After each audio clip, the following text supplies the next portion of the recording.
What's up, all you YouTubers, gamers, and all you roughnecks out there? It's your boy Dio Rico, and as you can see, I'm bringing you Call of Duty Ghosts. Yes, and the footage that you're watching today, it's my very first and my very second game that I've ever played. So you will see that um, I don't suck.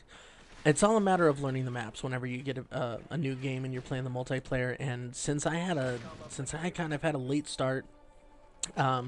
I believe, when did I get this? I got this maybe a week and a half after it launched, and so yeah, I'm even right now. There's still there's only two maps really that I feel somewhat comfortable maneuvering just a bit around the map, and then the other ones are just like I have no idea where to go. Not sure.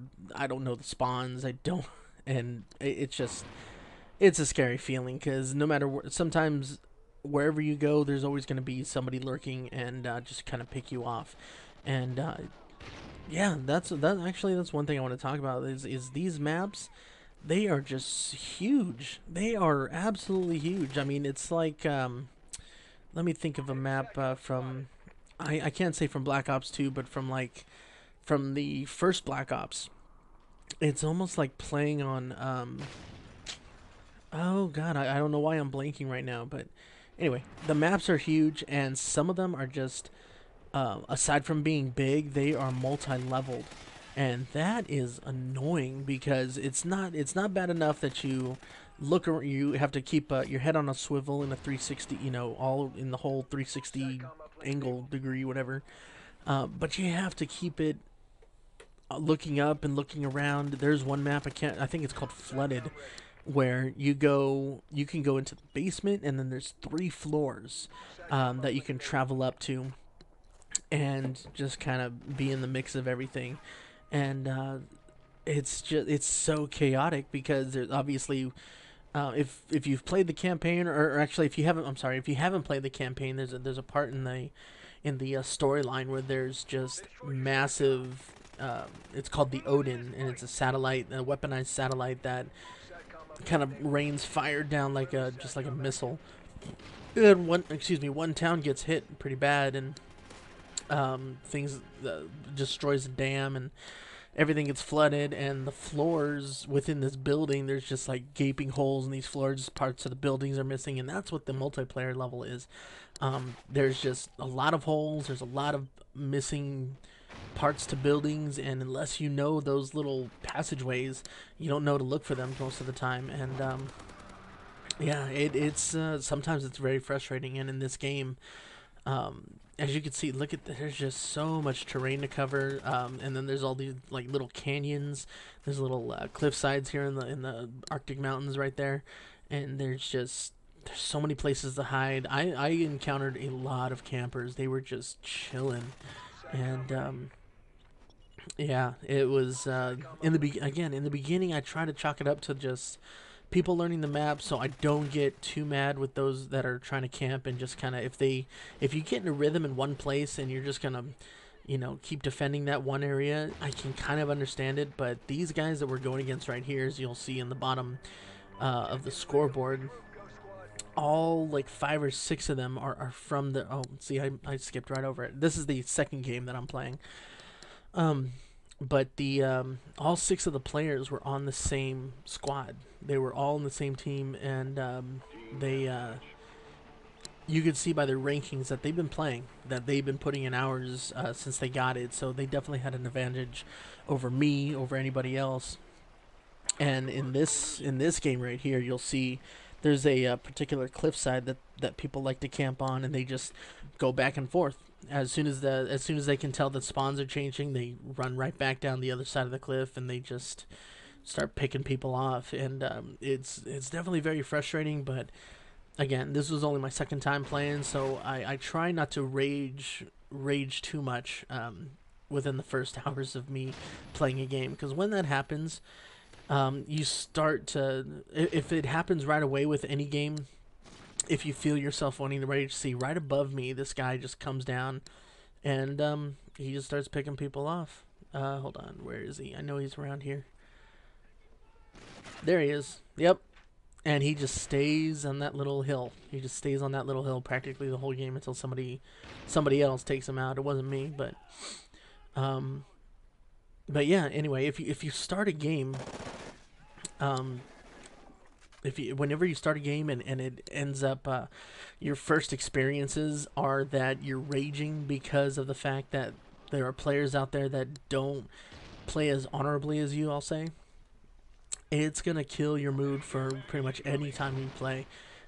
That's how it happened for me in Black Ops 2, and I had to stray away from it for a while because, yeah, I was just getting to the point where it was like, I gotta play this today. I gotta cap. I gotta upload. Like I don't feel like it, because the game experience just took so much out of me.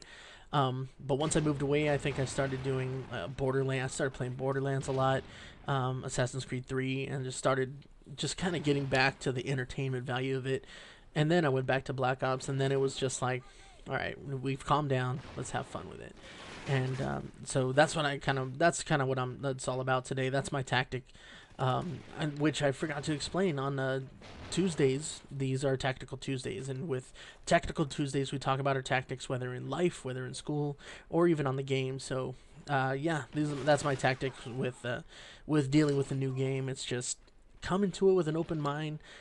If you feel yourself raging right away, just stop, take it out. Either play campaign, solo, or just do something on your own with it, or just play a whole different game altogether because you don't want to ruin that initial. See, he just stays up there. Ooh, I can't stand that. But anyway, I've gotten more accustomed to this map, so I know what to look for. Anyway, that's one tactic. Just keep an open mind, and just get it for the entertainment value of it. Don't think you're gonna come in all MLG pro with it and thinking you're just gonna be all beastly from the get go, because it just doesn't happen that way. I'm definitely getting better, and I just wanted to upload this game as kind of like a reference. Like, this is what I deal with. This is my frustration, my headache for the first part. The other tactic that I want to talk about is when you're playing a new game, what do you usually do? A lot of people just kind of like gung ho. I'm gonna just run around, and that's how I kind of learn the map. For me, everything is a more stealthy approach when I first play. I'm a very aggressive player, and I definitely rush, and I definitely oh god, see, he was camping just by the little Jeep laying prone there. But anyway, um, for my tactic, it's just I stay to the outside of the map whenever you're learning a new multiplayer game, and you're trying to get well acquainted with your surroundings. You never ever want to run down the center of the map, because odds are there's somebody out there that has already studied, that has gotten some kind of strategy guide. Maybe they've been watching people online, updates, whatever, and there are some people out there that just like dedicate themselves to learning the maps before even the game comes out, and I don't care enough to do that. I mean, it would be like cool if I had the upper hand, but at the same time, that's a lot of work to put into it, and I don't want it to feel like work. I will, it's like an instruction manual. Nobody wants to read the instruction manual from the get-go. So I'll take my time with it. And what I usually do is I stay to the outside, and just that way, when you're staying on the outside, you don't have to worry about keeping your head with the whole 360 degrees. You can actually just keep your back to the edge of the map, and you can just kind of keep focused on what's in front of you and what's on the sides. So it gives you a little bit of a tactical advantage as far as maneuverability. So it's kind of like if you're playing a football, whenever you get the ball, you always want to run to the sideline, so you don't have to worry about what's coming from the sides. All you have to do is what's coming from directly in front of you, and like maybe at the 45-degree angle. So that's the way I look at it. Just keep it on the outside of the map. If you feel comfortable enough to venture into the center, just proceed with caution. But I definitely wouldn't recommend it if it's your first run through. Let's see what else. Sniping. It's definitely an interesting take on this sniping. They took out the quick scope, because with the usually with the sniper rifle, you have the little crosshairs that are like all spread out, and then as you aim, they get closer and closer together to where you can actually fire the trigger and anticipate where that shot's gonna be. They took that totally out, and I'm digging that. I don't mind that at all. I'm the whole quick scoping thing I never really got into, but at the same time, it gives advantage to other players as well who just aren't well versed with the sniper rifles. So I definitely digging that. I'm trying to think. Oh, the perk system. First let's talk about the. I want to talk about the strike. The what is it called? The little kill streaks. Okay, there you go. I don't understand why they got to keep changing all the kill streaks. I mean, granted, it's two different companies making these games, both Black Ops and this one Ghosts or whatever. But just keep the kill streaks the same. Like I can't. It sucks having to choose between, do I want to play support and just call UAVs, or in this case a SATCOM and Oracle, or do I want to do lethal kill streaks and have my guard dog and have a stealth chopper, or whatever. And it's like, why can't I want to have both? I want to be able to have my my SATCOM or my UAV come in and then gain enough points to where I can get a stealth chopper in the future.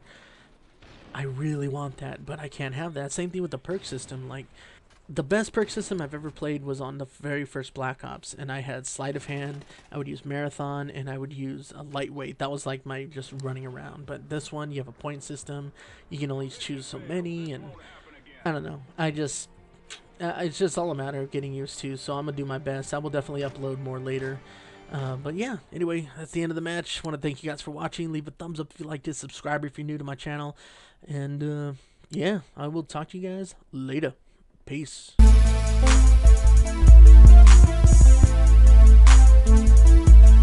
you like to know more?